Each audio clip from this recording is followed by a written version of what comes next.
Hello, students. With all due respect, if you could shut up and just listen to this video now, that'd be fantastic. Hopefully, I'm coming in clear, all of Mike TV and Willy Wonka.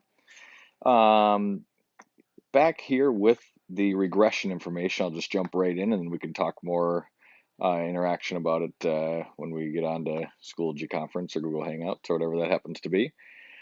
Um, just want to well, I'll do this in two parts here. I'll actually do all this top stuff. Oops, here we go. Um, I'll do all this top stuff first, and then in part two here, I'll do the bottom, the confidence intervals and the significance test. So the top part will be the first video, the bottom part will be the second video. Um, Couple things here. First of all, let's just do a little recap of last unit, which I don't know how we're going to finish that unit up. We'll talk more about that later, but couple things here. Um, First of all, handwriting is bad enough in general, so now all of a sudden we add in another level, and that um, doesn't help. So hopefully it comes out all right on the iPad.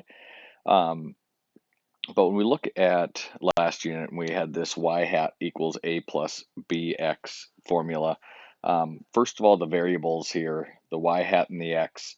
Again, the y hat was the predicted y value, of course, which if we use a typical one like, say, height and weight, y hat would be the predicted weight, and x would be the actual height. And we'd say height in inches and predicted weight in pounds. And so we give the reader exactly the information we're working with.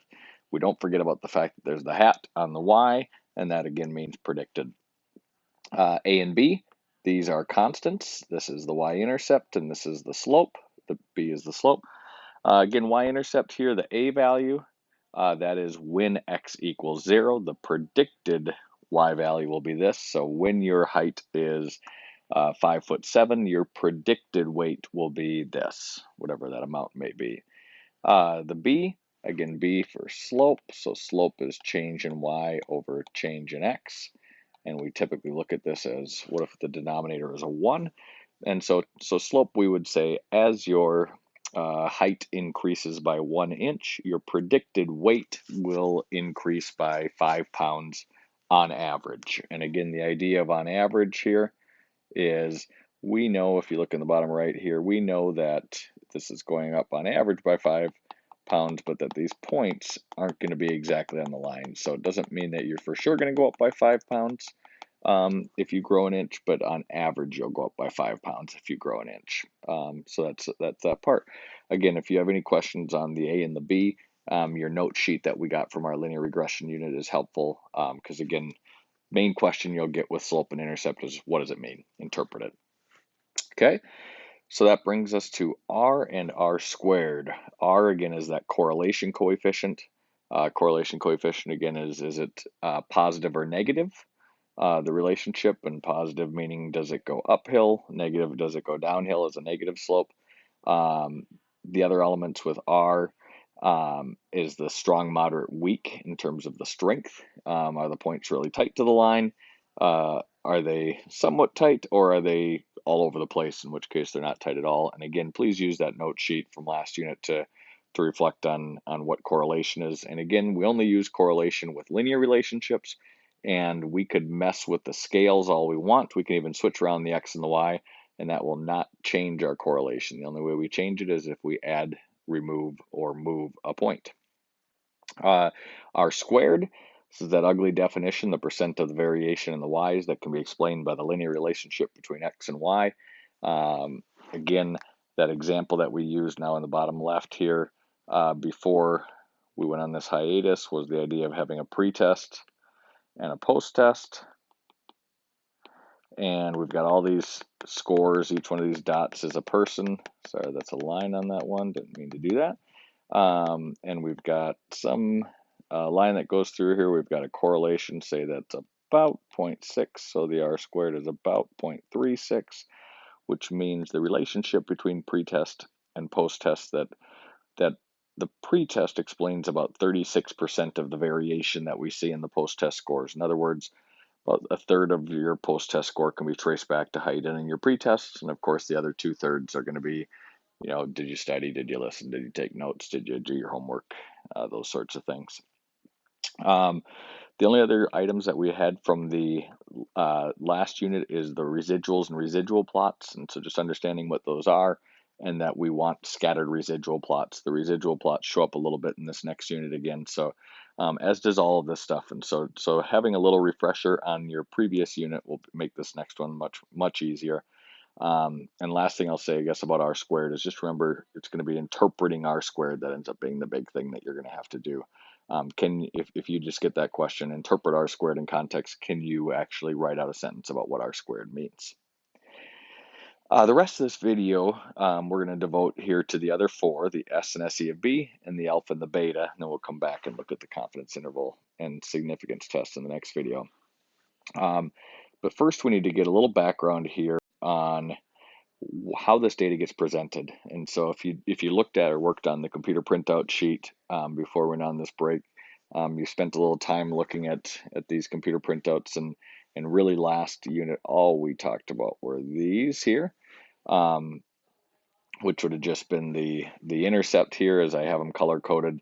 So the y-intercept, then the slope is right below it. So here's the y-intercept, here's the slope. And then the R squared value. So here we can say 37% of the final exam score can be explained by the relationship between quiz average and final exam. The intercept here means that if you had a quiz average of, if your x was 0, so if your quiz average was 0, your predicted final exam score would have been 12.12. Well done, strong work. And then as your quiz average goes up by 1 for your slope now, as your quiz average goes up by 1, your predicted final score would go up by about 0.75. So for every point you're getting on the quizzes, you're adding about 0.75 final exam points on average. Okay, so now we have the S and the SE of B. So as you can see, the S, very cleverly named here, is just S. And then the SE of B, as you look at this color here, this kind of bluish color that we have for SE of B, you can see that that value is right next to the slope. And it's not a coincidence that's right next to the slope, because it actually has to do with the standard error of the slope. And we'll get into that a little more. But this whole bottom line here on quiz average, this all has to do with the slope. And you can see the others that have to do with the test statistic and p-value. We'll get into those later. And I can refer back to this as well. But let's just look at the S and the SE of B. And again, the S will always be labeled like it is here.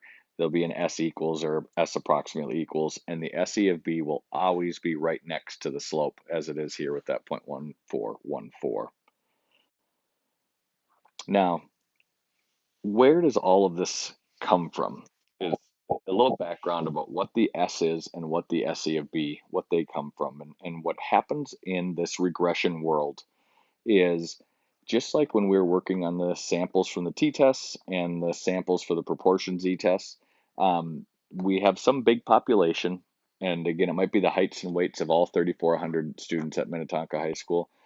And I just ask you all to go out and get 30 random students and come back with a scatter plot that is your data and a least squares regression line, or a line of best fit that fits your data. So what you're seeing in this example here, obviously that doesn't look like a height weight example there, the weight in the miles per gallon or whatever it may be. But what we're looking at there is the blue squares are one person sample, the green triangles are another person sample, the red circles are another person sample, and those are all different regression lines. Okay, now what we get to ultimately is essentially a regression line that is the average of all of these. Okay, so when you look at all of those, whatever the average is, whatever it may look like, maybe it's right here. This is the regression line. Okay, so this one here is meant to represent all 3,400 students.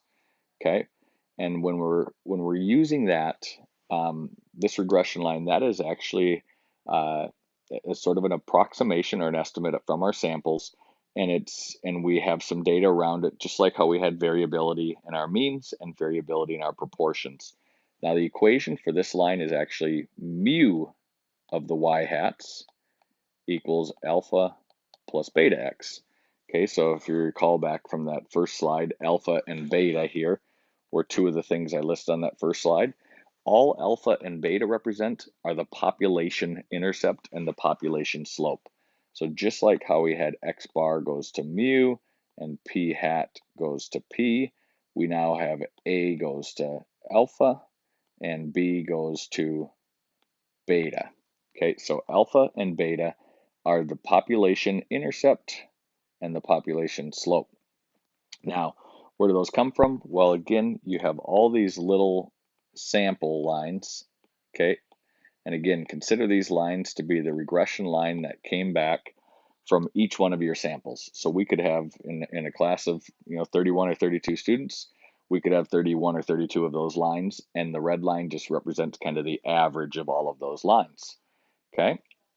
Now, what happens then is you see here below on this example, this is the red line. Okay, so this is the master line. And what happens is at each individual spot, and so let's pretend here that this is height and this is weight, okay? At each individual height, there are going to be various weights, okay? So let's just say this spot right here is my height of a solid 67 inches, and this is the average weight for somebody in our school who's 67 inches tall. But the reality is there are some people who weigh more than that, okay? And there are some people who weigh less than that. So it's tough to see it right now, but I have some dots above and below the line there at 67 inches. And what might be the case is on average, somebody who's 67 inches weighs 140 pounds, okay? And some people again weigh more, some people again weigh less. What happens though is, as you can see with these normal curves drawn over, is at every individual height, people's weights vary normally. So what it looks like kind of on a separate graph over here is it's centered at 140 for the weights, and the weights go like this in our building, okay? So there's a bunch of people who are just over 140, a bunch of people who are just under 140, okay? And then there's some people who are way under 140 and some people who are way over 140, okay? But what happens is everyone varies normally around that line. So you can see we kind of get this collection of a bunch of normal curves. Oops, sorry. Okay, at every one of these, and it's like there's this tunnel. And each one of those normal curves just represents another height. Okay. Okay, so what we've got here is at each height, people's weights vary normally. Okay. But again, the red line here is running along the average weight for each height. Okay. And the idea is, and this is actually some of the conditions for running the inference procedure, is that does vary normally at each one, and that the residuals are about the same at each one. So in other words, the spread for these curves is about the same at each one, the standard deviation for different heights here. So that's constant all the way through. So these normal curves, it truly is like you're putting a tunnel over that line and that tunnel is shaped like a normal curve. So what we're ultimately getting here is we have all these little lines that are each one of the sample lines, and each one of the sample lines is a y hat equals a plus bx. Okay, sorry, back up in the top right here. And the overall line is the mean of the y hats equals alpha plus beta x. And this here is what that kind of looks like overall. I know it's a bit complicated, and I would welcome questions about it when we connect here, but that's where this all comes from. And that's where ultimately we get the information about the S and the SE of B. Okay, so the last thing I have on this video is to talk then about the S and SE of B.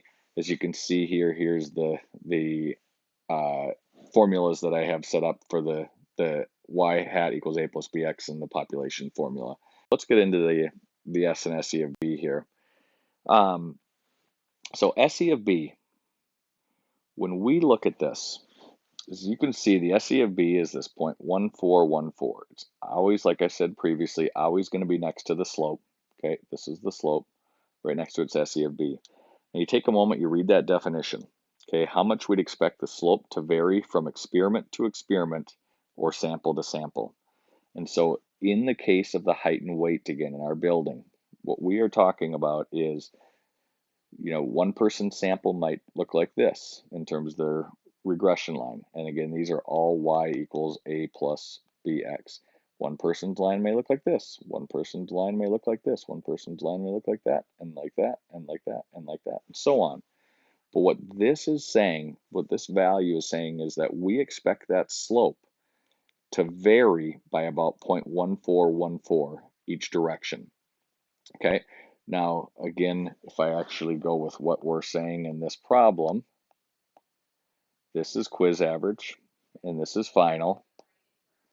And so what we're saying, if we look at slope, we're saying as quiz average increases by 1, the predicted final increases by 0.75 on average. But what we're saying is that 0.75, that slope, and this gets to confidence intervals down the way, but it varies by a standard deviation of about 0.14. Okay, so what we're saying is the slope could be 0.89, and we won't be that surprised, which is of course the sum of these two, or it could be 0.61, and we wouldn't be that surprised, which is the difference of those two, and that's only one standard deviation either way. Again, what we're used to doing is going a couple standard deviations either way, which is again margin of error.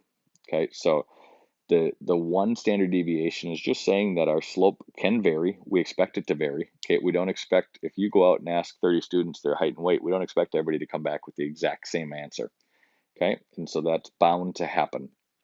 And sorry, I keep going between height and weight and quiz average and final here, but what we're saying in this one then is your quiz average, just because your quiz average went up by 1 point doesn't mean it's automatically going to go up by 0.75 as a slope. The slope could be a little more than that, could be a little less than that. And SE of B is simply telling us how much more or less we would expect it to be on average. Okay, and again, SE of B is a value that you would just explain. So in this case, SE of B is 0.1414. This is how much we'd expect the slope between quiz average and final to vary from experiment to experiment, or in this case, from sample to sample. Okay, experiment to experiment would be like if you're actually running an experiment here. So that's SE of B, standard error of the slope. And the last one here is S. Okay, S, the standard deviation of the residuals. Okay, so this goes back to what we talked about earlier, where we have that overall line of best fit and we have those normal curves. Okay, the S, oh god, that's beautiful. Oh, that's even more beautiful. Okay, the S is the actual standard deviation of these normal curves. Okay, that's S. And S then is just, again, in this case for quiz average versus final, this would be saying that at a certain quiz average, this is the average final score, but it's give or take S. Okay, so not standard deviation of the slope now, but rather standard deviation of the residuals or of these vertical distances, which is just saying if our quiz average is 70, then our final average might be, I don't know, I'm not going to put that value in, but let's just say it's roughly 65. Then the S says essentially we might have a quiz average of 70 and actually have a final average of, in this case, S is almost 10 points, so it might be as high as 75, or it might be as low as 55 as a standard deviation either way from S.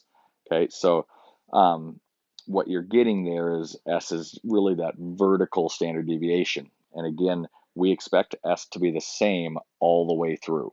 Okay, and that's why there's only one S value over here. Is this 9.71 is going to be constant all the way through.